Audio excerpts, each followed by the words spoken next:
और study centre Mahbubganj में आप लोगों का एक बार फिर से स्वागत है।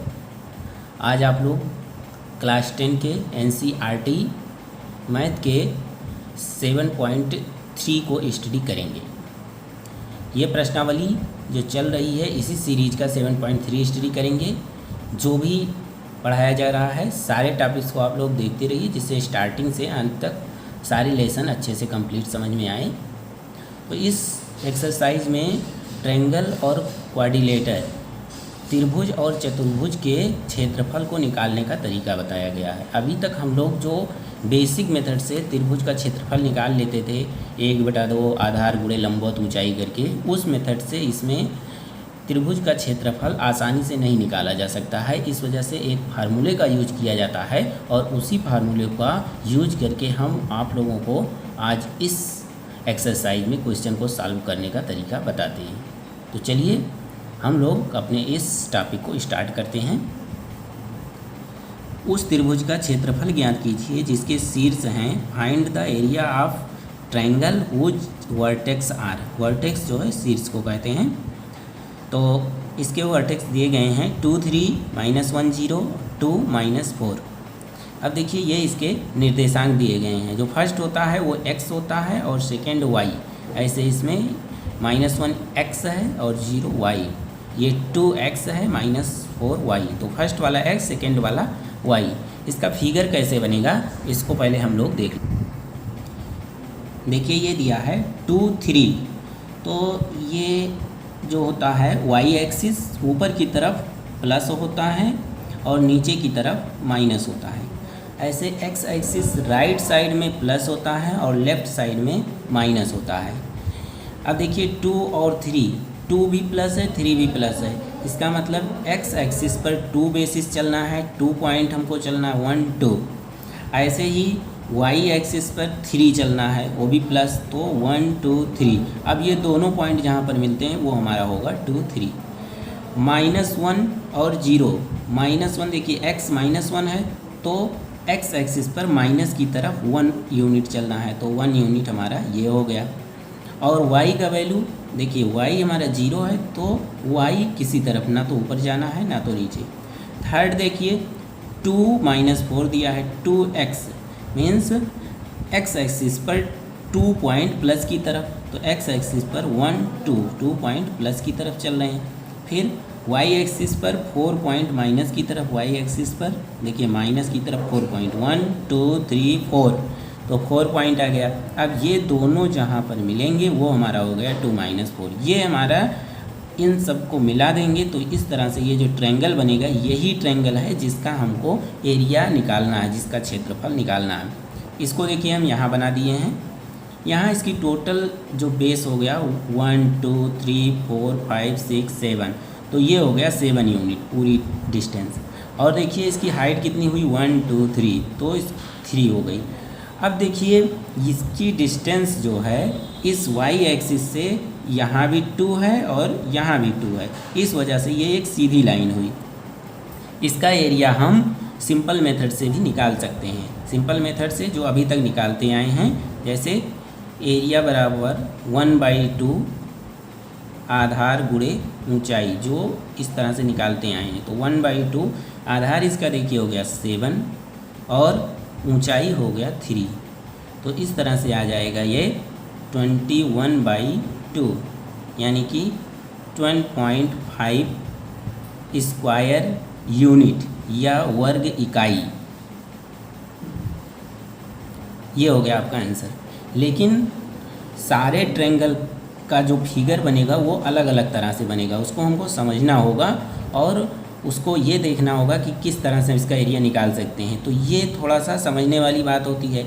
इस वजह से हमको एक फार्मूले का यूज करना चाहिए जिससे वो फार्मूला सारे क्वेश्चन पर अप्लाई आसानी से हो जाएगा और कैसा भी ट्रायंगल दिया गया है ये हमको फिगर बनाने की ज़रूरत नहीं पड़ेगी और उसको हम इस फार्मूले के अकॉर्डिंग हम उस ट्रायंगल का एरिया आसानी से निकाल सकते हैं। तो चलिए हम इस फार्मूले का यूज करना सीखते हैं। सबसे पहले हम इसके कोऑर्डिनेट, ये है हमारा फार्मूला, लेकिन हम सबसे पहले इसके कोऑर्डिनेट यानी कि जो इसके निर्देशांक दिए गए हैं उसको पहले लिख लेते हैं। तो देखिए x1 हमारा दिया गया है 2, x2 दिया गया है -1 और x3 दिया गया है 2। फिर इसके बाद y1 दिया गया है 3, y2 दिया गया है 0 और y3 दिया गया है -4। इस तरह से पहले हम इसके कोऑर्डिनेट को लिख लें। अब हम इस फार्मूले में इसे अप्लाई करते हैं। तो देखिए 1/2 इसको ऐसे ही रखते हैं। x1 का वैल्यू देखिए दिया है 2, y2 का वैल्यू देखिए यहाँ है 0, तो हम 0 रखेंगे। माइनस y3 का वैल्यू -4 है, तो -4 लिखेंगे। देखिए इस चीज़ का ध्यान रखना, ये ब्रैकेट स्मॉल वाला ज़रूर लगाना, नहीं तो मिस्टेक होने का चांस रहता है। प्लस x2 का वैल्यू है -1, y3 का वैल्यू है -4, y1 का वैल्यू है 3, प्लस x3 का वैल्यू देखिए, x3 का वैल्यू 2 है, y1 का वैल्यू 3 है, y2 का वैल्यू 0 है,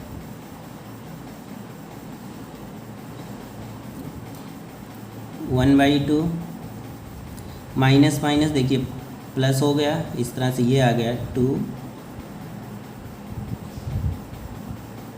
प्लस -1 -4 और -3, इस तरह से ये आ जाएगा -7 प्लस 2 3 -0, तो इस तरह से ये आ जाएगा 3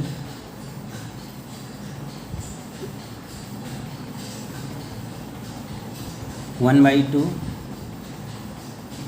2 4 जा 8 हो गया, प्लस -1 और 7 का मल्टीपल करेंगे तो प्लस हो जाएगा 7 प्लस 2 3 जा 6, 8 7 15 15 6 21, तो 21/2 इस तरह से आ गया 10.5 स्क्वायर यूनिट या वर्ग इकाई, ये आंसर आ गया।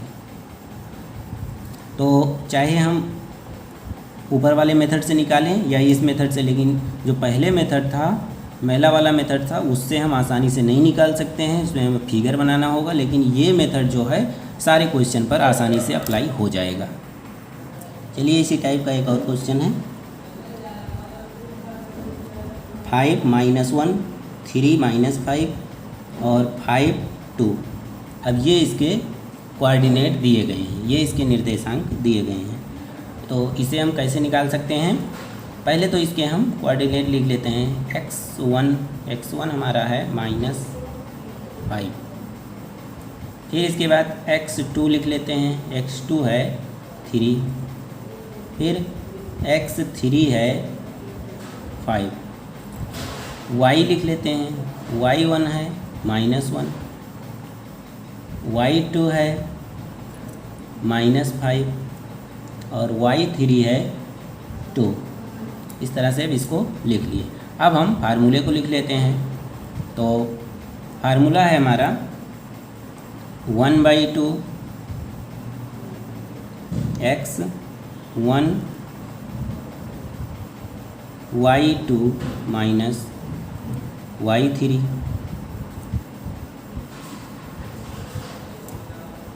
x2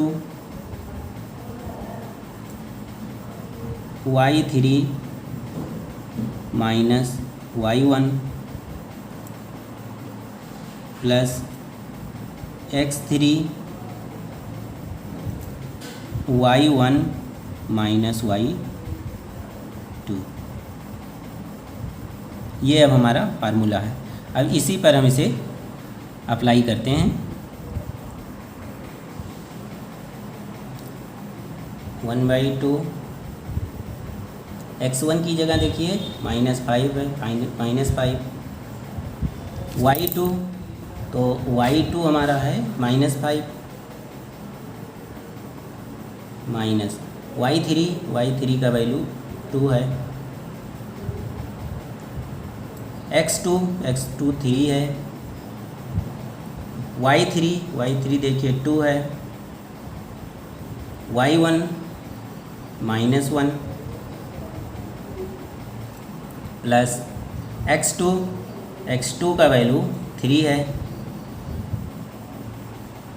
y1 -1 और y2 का वैल्यू -5।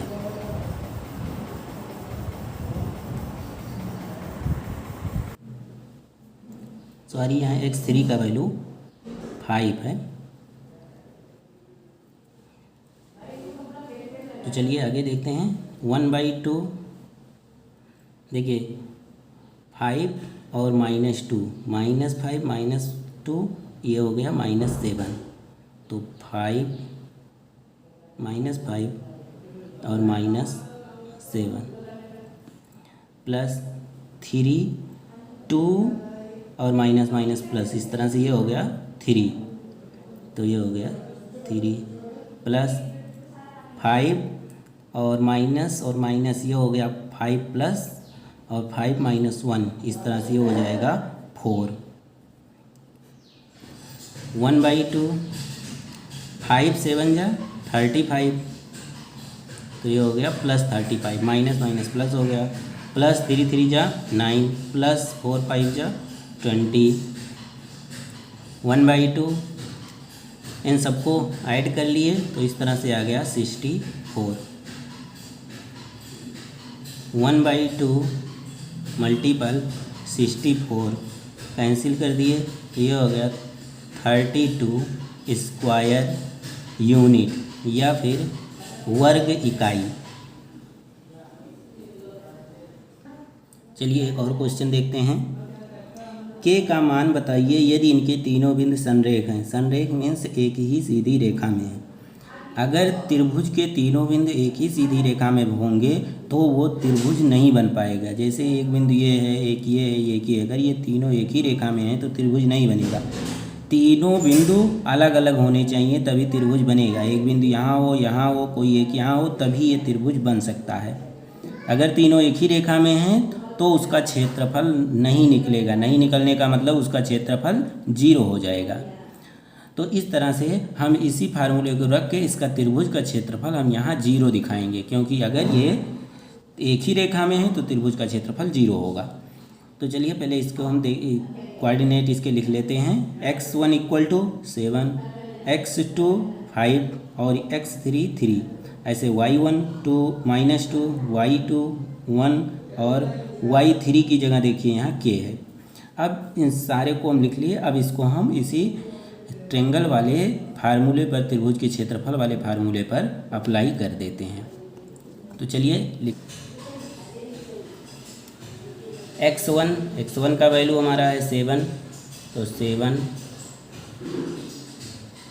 1 हो गया। y2 का value -k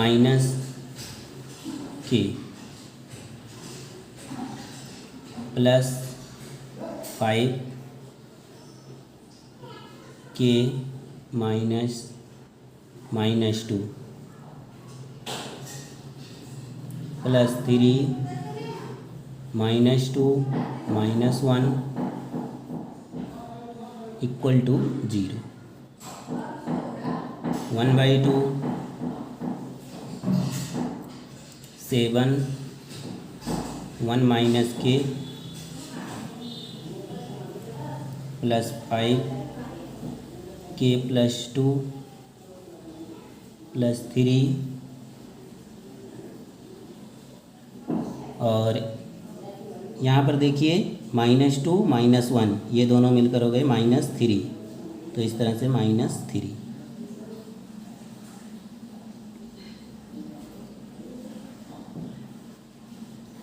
one by two